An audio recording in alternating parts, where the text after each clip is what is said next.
Tá, galera, temos problemas, sérios problemas acontecendo e então trouxe de novo o Mr. M do mundo dos quadrinhos, que é Arthur Weck, dono, imperador da editora Weck. E certo? boy também, então duas coisas ao mesmo tempo. Carregador de caixa. O Arthur já passou aqui pra dissecar as livrarias, explicar como elas funcionam. A gente montou uma editora juntos. A gente, Sim. a gente fez Lançamos o seu livro de nudes. Não, livro, não vendeu, Arthur. Não vendeu. Infelizmente, as pessoas não estão interessadas no meu corpo. Infelizmente. Então, gente, a gente está começando esse vídeo num clima de descontração, mas o assunto não é muito agradável.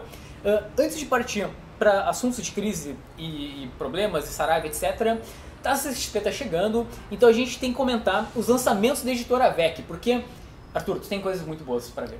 Oh, sério. que bom você considerou boas as não, coisas que está lançando. É a opinião mais sincera possível, assim. Bem, nós vamos estar aqui no Arts Alley, nós vamos estar com vários autores nossos da Weck lá dentro.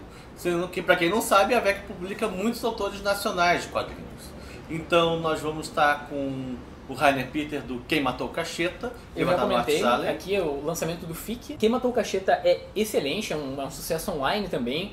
E é muito legal porque dialoga com os dias de hoje. É basicamente um youtuber que ele era extremamente agressivo e de repente ele sumiu, certo? Isso. Foi assassinado, encontrado o corpo dele? Isso, e aí começa o documentário falando sobre esse youtuber que foi assassinado.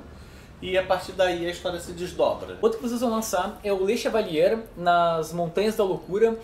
Esse eu tô muito empolgado, porque o desenhista eu gosto muito, eu ainda não li, né, mas o desenhista é o Fred Rubin, que é basicamente o Mike Mignola brasileiro, eu acho. Esse é o volume 2 do Le Chevalier em quadrinhos, e essa daqui é uma trama de espionagem no século XIX, no mundo steampunk, que ainda vai ter uns traços de Lovecraft, de Edgar Allan Poe e de Júlio Verne. Ele pega esses três autores, põe no caldeirão, e sai então uma história steampunk, onde o Le Chevalier vai ter que ir até a Antártida em companhia da Irene Adler. Outro que já saiu faz algum tempo é o Desafiadores do Destino, do Felipe Castilho e do Mauro Fodra, que está sendo bem elogiado pela galera. Tem um desenho absurdamente lindo do Mauro. Exatamente, é uma história de super equipe num mundo de steampunk e fantasia ao mesmo tempo.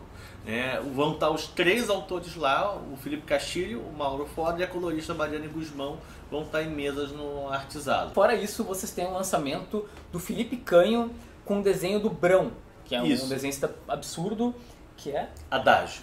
É basicamente Black Mirror em quadrinhos. Exatamente, a história vai ser de uma menina que quer ganhar mais popularidade e tal, num mundo futurista onde que a TV e o cinema acabaram e as pessoas consomem o sonho das outras.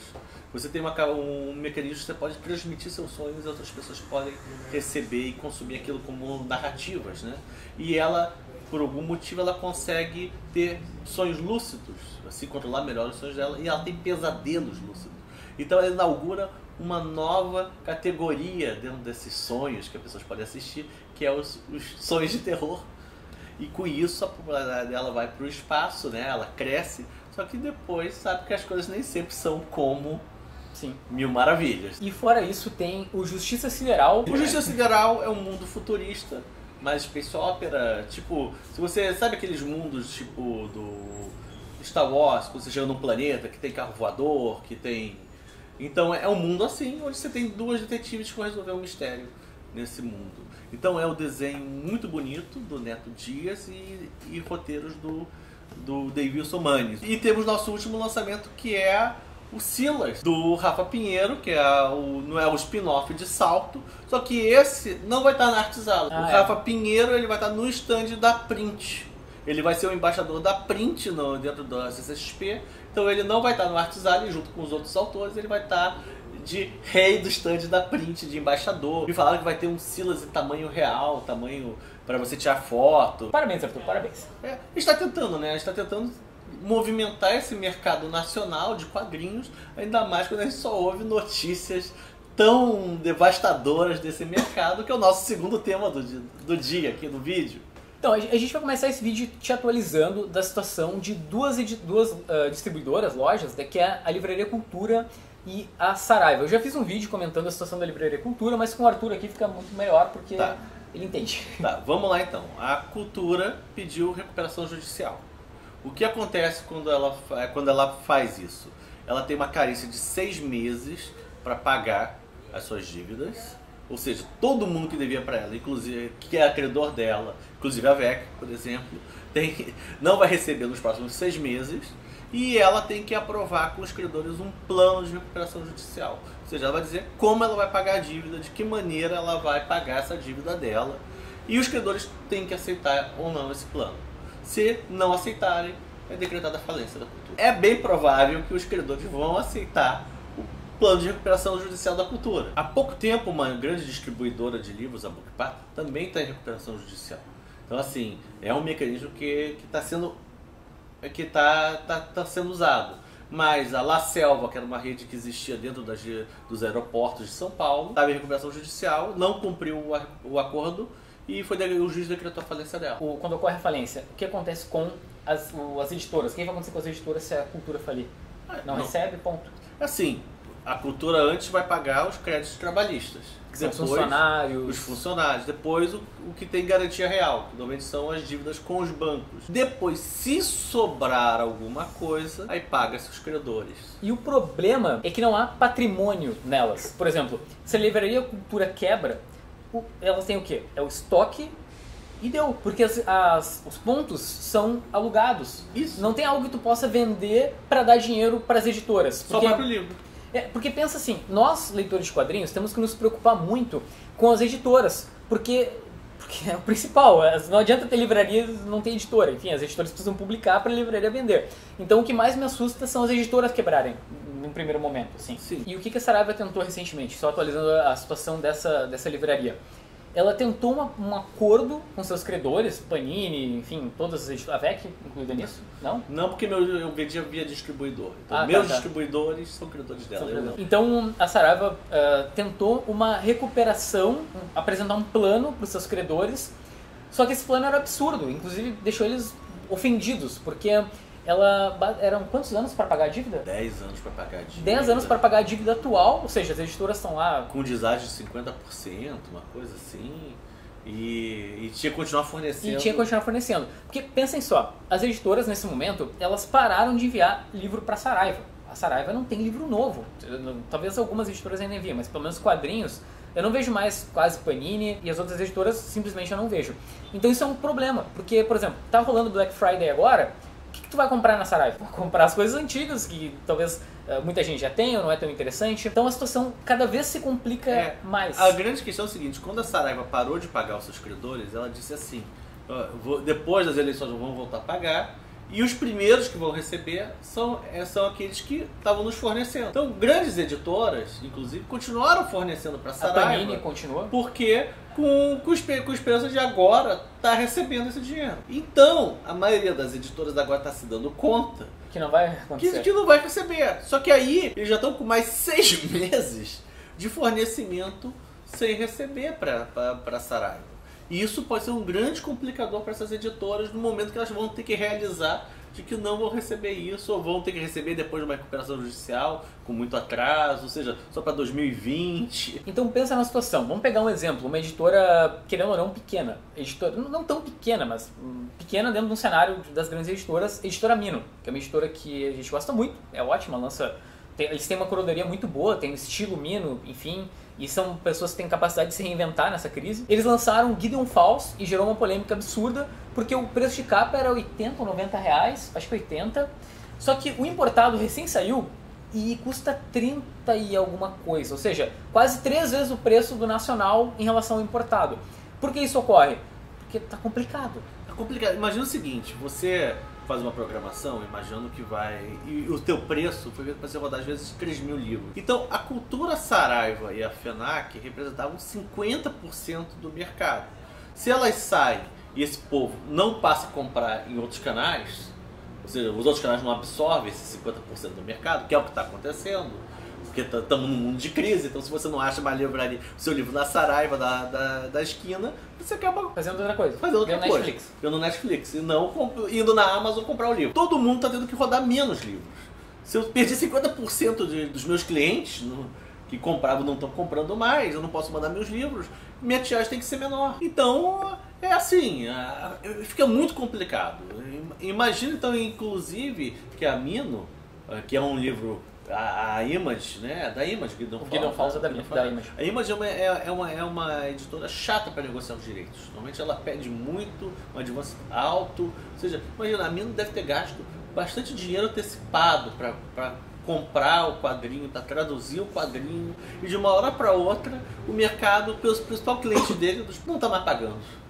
Agora vamos para um outro aspecto.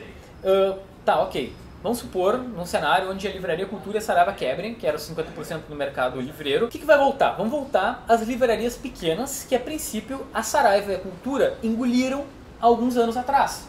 Porque, enfim, a gente está com pena da Saraiva e da Cultura, mas eles não tiveram pena, por exemplo, das livrarias pequenas. Só que aí tem um problema. A coisa não vai funcionar tão bem com livrarias pequenas como funciona com as grandes livrarias. Por quê? O que agora é o seguinte, como é que as grandes livrarias são montadas?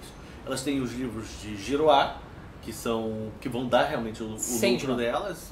O Sandman, não é nem Sandman, quadrinho normalmente não é Giroá. Tá. O Giroá é o Sapiens, é o Código da Vinci, é o livrão do Felipe Neto, é o que está na lista dos best-sellers da semana.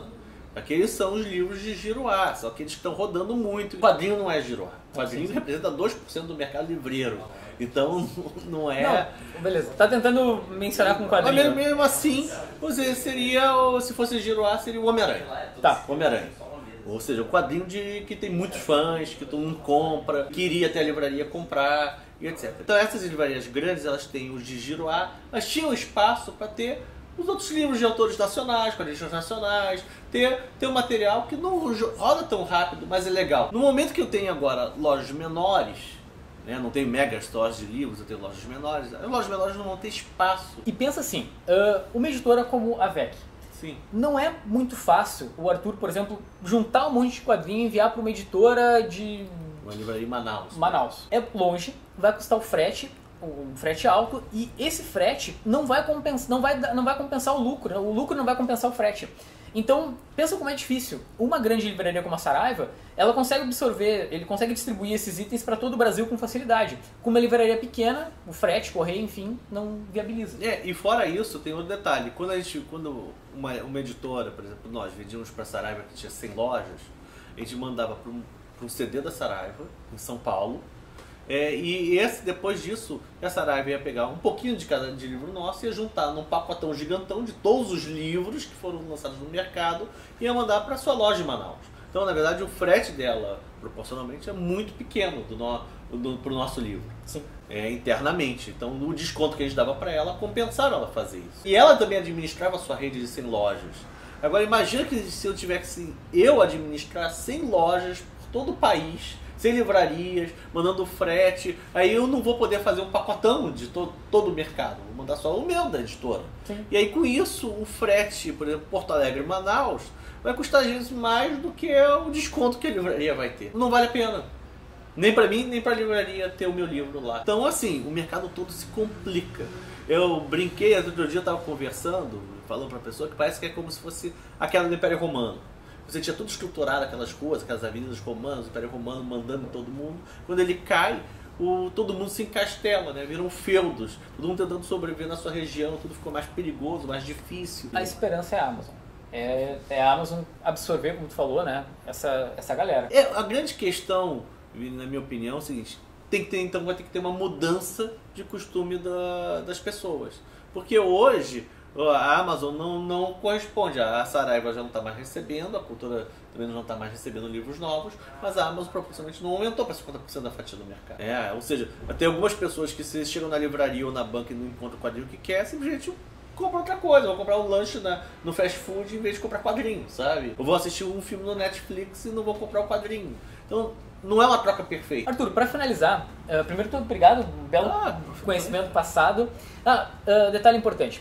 O que as editoras vão fazer? A gente já tinha previsto isso, inclusive no vídeo que a gente fez sobre a crise, o último vídeo, que as editoras agora elas têm que apostar na venda direta, certo, Arthur? Sim. E a VEC... Isso.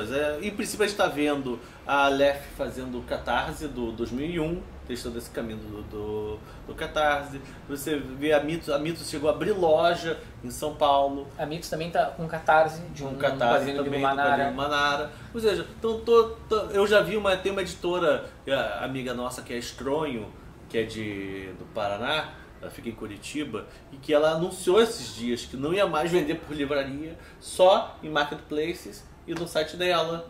Né? Você está vendo um movimento grande das editoras tentando usar as redes sociais para tentar criar a sua rede de fãs, né? Sua rede de leitores, e com isso tentar sobreviver no momento que você não tem as livrarias mais escoando a produção. Dá pra dizer que a situação é desesperadora? Tá seguindo para isso, sabe? Tá.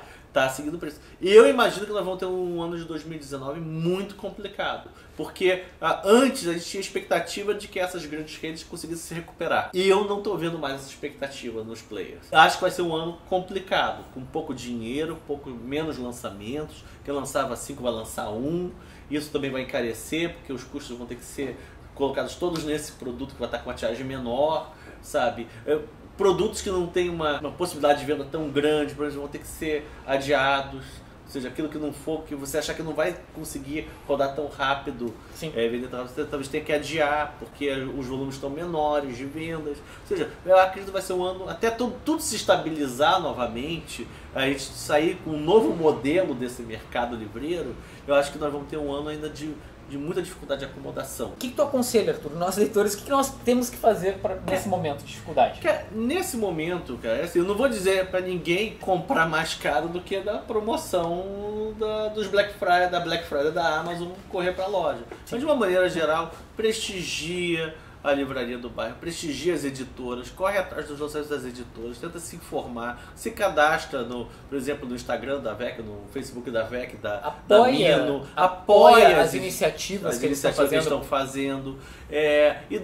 Das livrarias locais também, das comic shops locais, das livrarias do bairro, ou seja, circula, sabe? E cada vez mais esse vai ser o caminho. Ajuda a divulgar. Tem, lá no grupo do Dois Quadrinhos, muita gente passa para divulgar, por exemplo, títulos, sei lá, de editoras menores, assim, justamente para tentar levantar, né, nesse momento complicado que a gente está vivendo. Muita gente elogiando a VEC também lá, que bom. Passando lá no grupo para falar da A gente tenta fazer um bom trabalho, né? Mas sabe que tá cada dia mais complicado. A sua camisa aqui. É que tem o Arthur o caminho é mais fácil, sabe? Facilita as coisas para a editora. Quem me dera que eu fosse só isso, sabe? Arthur, muito obrigado pelo teu tempo de novo. Acho que a gente deu para explicar bastante do que está acontecendo no mercado. Links da loja da VEC oficial aqui embaixo. Vamos colocar também as redes sociais para tu seguir. E é isso, Arthur. E é isso. Falou, gente. Um abraço. Obrigado. Falou. Tchau. Tchau.